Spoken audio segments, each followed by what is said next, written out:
कुरा खै पैसा त के हो पैसा त अलिक धेरै बोके जस्तो मान्छे त त्यो हाल्न धेरै रेडी भइसक्यो ल आज चाहिँ रारा यात्रा हुन्छ आज टेन कलेक्सनमा आएर कलेक्सनमा आएर अब एउटा फेरि ब्यागिङ प्यान्ट किनिदिइसक्यो मैले अब हामी चाहिँ हिँड्दैछौँ ल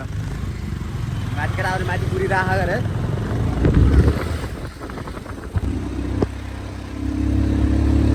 अब वीरेन्द्रनगरलाई छाडेर आइसक्यो माथि धारा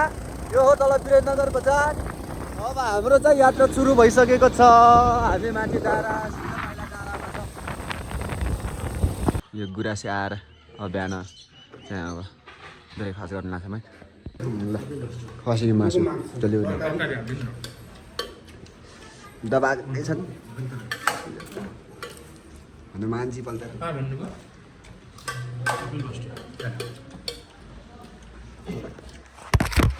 यहाँ तल्लो डुङ्गेश्वरमा आएर खाना त खायौँ हामीले तर मलाई होटेलको नामै थाहा थिएन होटेल नाम चाहिँ हेर्नु जानुपर्ने हुन्छ ए राजन होटेल एन्ड लज रहेछ यहाँ अब सबैले खाएर अब एकछिन अलिअलि आराम गर्ने भन्ने कुरा छ अब मैले बस्नु गऱ्यो र त्यहाँ त फेरि हाम्रो यात्रा सुरु हुन्छ होइन हामी यहाँ दैलेको काथा पिसमा आएर अब सिद्धार्थ होटेलमा आएर पनि अब फेरि खाना त अघि नै खाइसक्यौँ अब यहाँ आएर फेरि एकन्त रेडबुल खायौँ त्यसले फेरि गफ लगाउँदै बस्दै रहेछन् ओहो यो हो टिला कर्णाली अहिले म आइसकेको छु 3:30 भइसक्यो अनि यो कालीकोटको यो टिला कर्णालीको पुल हो यो अनि दाइहरू चाहिँ यतातिर पछाडि जानुभएको अनि अब हामी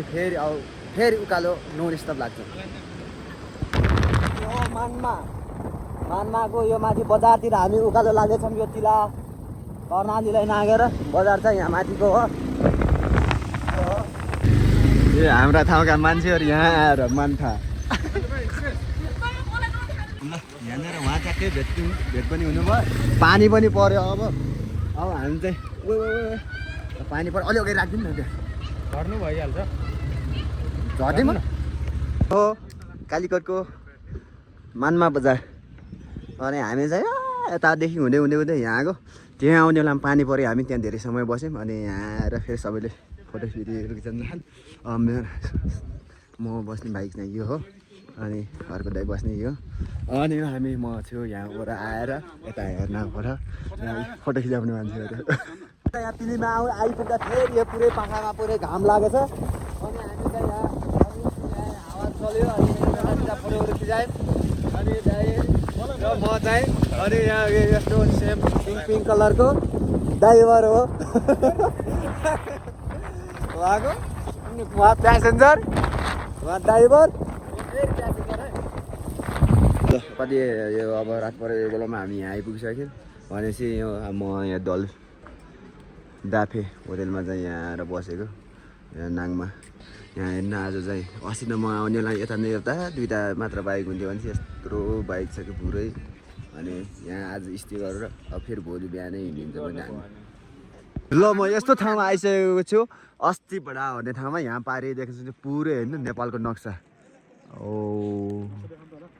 अनि यहाँ त चाहिँ पुरै अहिले यहाँ चाहिँ खेतहरू भइसक्यो लगानी ताम भइसक्यो पुरै रोपिसकेको छ अनि यहाँ यो चाहिँ सिजा हो यतातिर पुरै भेडाहरू छन् अनि यतातिर गोरुहरू अनि यतातिर मान्छेहरू हो यिनीहरू गोरु होइन यिनीहरू पनि घुम्न गएको र अब हाम्रो यहाँ अनि यहाँ चाहिँ फोटो खिचिजान ठिक्क पार्दै हुनुहुन्छ उहाँ चाहिँ हाम्रो चाइनिज हो अनि एउटा गाउँ त्यहाँ माथि छ है यो माथि गाउँ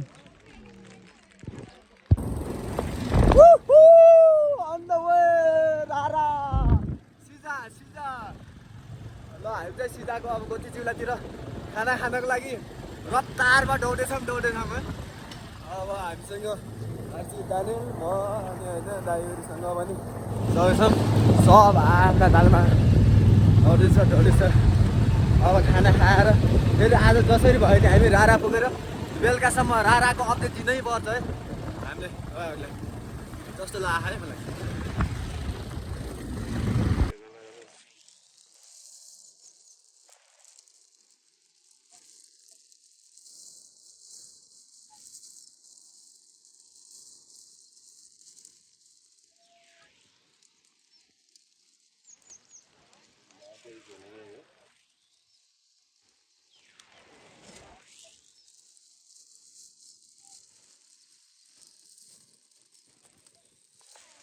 अब यतितिर हो कि गोजीउला त आयो त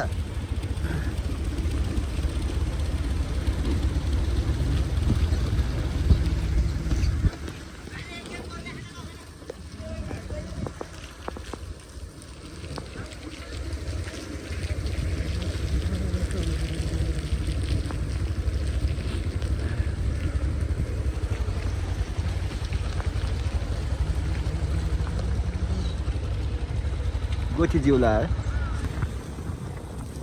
बुलबुले यहाँ माथि भेडा छ राखेर बरु यहाँ गोरुहरू गाईहरू त देखेँ दुईवटा बोकाहरू पनि देखेँ यतातिर यहाँ घोडाहरू छ यहाँ छ अनि यो चाहिँ हो बुलबुले बुलबुले बुलबुले के यो ठाउँको नाम बुलबुले हो बुलबुले हो तपाईँले फेरि हाम्रो सुर्खेतको बुलबुले भनिदियो झुक्काइदियो भनेर होला हिँड्नु भयो भने माथि पुग्नुहुन्छ होला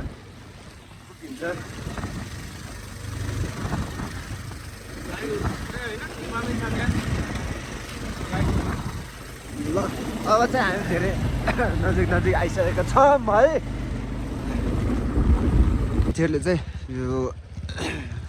बाटोमा गाडी फसिरहेको रहेछ त्यहाँदेखि छेउ लगिराख्नु लड्किँदै भएर पनि यता बाटो चाहिँ यस्तो रहेछ पुरै अनि पुरै मान्छेहरू माथिबाट हेर्नु भएको छ यो उहाँको गाडीहरू रहेछ अनि म चाहिँ यसरी हिँडिरहेको छु लखरक अब हामीलाई धेरै छैन टाइम चाहिँ जान लगभग हाम्रो लाग्छ होला अब यस्तै हो भने 1.5 घन्टा जति गाडी त्यो गाडी त गयो ल लगाम किन अहिले लड्काउने मेरो ड्राइभरले फाइनली आएको यो पार्किङ एरियामा चाहिँ म कति 6 बजे चाहिँ यहाँ आइपुगिसक्यौँ भने ए 6 होइन 5 बजे रहेछ है 5 बजे यो पुरै अब हामीभन्दा पछाडि 10-12 स्कर्पियोहरू त्यही बाटोमा छाडेर आइसकेको थियौँ हामीले अनि यहाँ यति धेरै लाइन लागेछ अनि हाम्रो दानियल भाइ पनि अझ पछाडि छ दानियल भाइको झन् केही व्यवस्था छैन अरे अनि हामीले त अगाडि बुक गरिसकेको थियौँ र यो होटेलमा दानियल भाइले नि केही भने छैन हाम्रो भाइकोहरू चाहिँ यहीँ राखेको छ पानी पऱ्यो फेरि लास्टै चिसो भइरहेको है अब त्यहाँ काम नि मेसोले भेटाएर लगाइसक्यो अब यहाँ चाहिँ चाउको झोल खाने भन्दा यहाँ साथीले छिटो भनिसक्यौँ हामीले गुड मर्निङ गाइज होइन आज पानी पर्ने भयो फेरि प्लास्टिक ओरेर नै जानुपर्ने भयो कि हिँडेर पनि अनि सबै साथीहरू गइसक्यो गाडी हो नि त यहाँको गाडीको लाइन र सब राराको लागि आएको मलाई जहाँसम्म लाग्छ हिजो आएको हो यो सबै चाहिँ अब हामी चाहिँ यसरी हिँड्नुपर्ने भयो हिजो बेलुका आएर यहाँ आएर बस्यो अब निस्किनु पर्ने भयो फेरि रातितिर हिँडेरै भयो भने जसरी भयो भने जानुपर्ने भयो तर मेरो दुःखको कुरा के भयो अस्ति पनि आएर 1 महिना नबित्दै अगाडि आएर पनि फेरि म मात्र घुमेको थिएँ मुरमा गएन अहिले मुरमा जान पाइन्छ कि भनेर आएको खासमा मुरमा फेरि जान नपाइने भयो कि पानी यसरी पऱ्यो त्यही भएर ल तँले बिहान मर्निङ वाक तँले टाटी खाँदै पङ्क्ति खाँदै आफ्नो लाइनमा हिँड्ला भन्ने र जो छिटो गयो उसले धेरै फोटो भिडियो बनाएर फर्किहाल्ने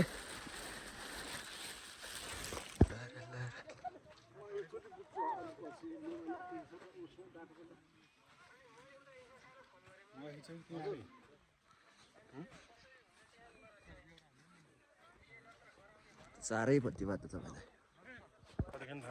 ल फाइनली गाइज अब तपाईँहरूको प्रतीक्षाको घडीको समय पनि समाप्त भएको छ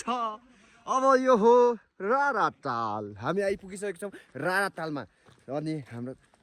सबभन्दा खुसी नदेखे जस्तो गरेर कतिको खुसी हो थकै लागेको छ होइन अब यहाँ चाहिँ 2-4 फोटो नहानेसम्म कहाँ हुन्छ त्यो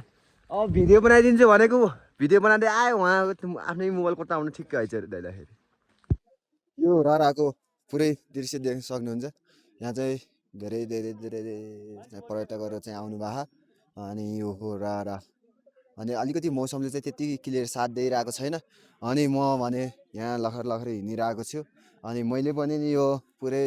आज पानी परिरहेको थियो म हिँड्ने बेलामा मैले नि रेनकोट लिएर हिँडेँ अनि हाम्रो बोर्डको लागि यहाँ एकजना दाइ जाने भएको छ बुझ्नको लागि। यो बोर्ड यता चलिरह बोर्ड चल्ने पनि यतैपट्टि र अर्को त्यो पारि यहाँनिरदेखि बोर्ड चल्छ। अनि हामी पनि यहाँ बोर्डको लागि जाँदैछौँ है त।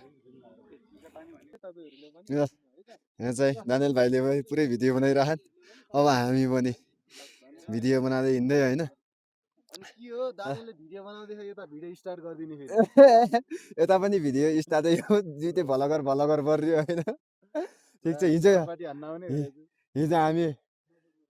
एकछिन कहाँ हरायो भन्ने भयो के अरे। एकछिन कन्ट्याक्ट भएको थियो। बिहान फेरि कन्ट्याक्ट गर्छु भनेर मैले कल गरेको थिएँ, कलै लागेन क्या। मैले फेरि नम्बरमा कल गरिरहेको थिएँ, कामै गरिनँ। मेरो एनसेलले काम नगर्ने, अर्को मोबाइलबाट फोन गरेको थिएँ। लस् धन्यवाद। अलिक कस्तो लाग्यो नि? राणाले एकदम गजब दुधुन पतकाइएछ। अब त्यत्तिकै त फर्केन होला हामी पनि होइन। घुमेछ दुई पटक हिँडिने भनेपछि त्यत्तिकै केही न केही माया नभएर त होइन होला है। धन्यवाद। अनि हाम्रो जीवन दोस्ती कस्तो लागिरहेको त तिमीलाई? र अब हामी चाहिँ रारालाई छोडेर अब फेरि आफ्नो गन्तव्य घरतिर जाँदैछौँ होइन। स्वर्ग कि अप्सरा रारा यानि 2020तिर चाहिँ महेन्द्र ताल हो यो चाहिँ होइन। अब हामी चाहिँ छाडेर जाँदैछौँ। नेपालको सबैभन्दा ठुलो ताल हो यो, तपाईँहरूलाई पनि थाहा छ होला। अनि अहिले चाहिँ हामी दानियल भाइलाई पनि यहीँ छाडेर जाँदैछौँ हामी, किनकि आज कालीकोट नाङमासम्मको यात्रा चाहिँ आज तय गर्नुपर्नेछ। त्यही भएर हामीलाई अलिकति टाइम हुन्न कि भनेर हामी हिँडिरहेछौँ है त। यही हो रारा ताल।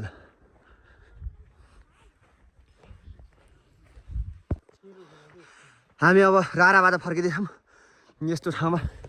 ल ड्राइभर पछाडि आउने हुनुहुन्छ। ड्राइभरलाई यो बाटो चाहिँ मैले ल्याएको है। ल बाटो चाहिँ ड्राइभरलाई स्पेसल बाटो ल्याइदिएछु मैले। अनि अब भोक पनि लागिसक्यो, त्यो भएर खानाको लागि पनि छिटो जानुपर्ने छ। बाटो कस्तो दाइ गजब छ नि?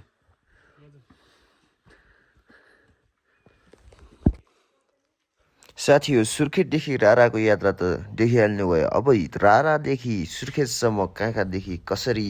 हुन्छ भन्ने कुरा अब तपाईँहरूलाई नेक्स्ट भिडियोमा आइदियो।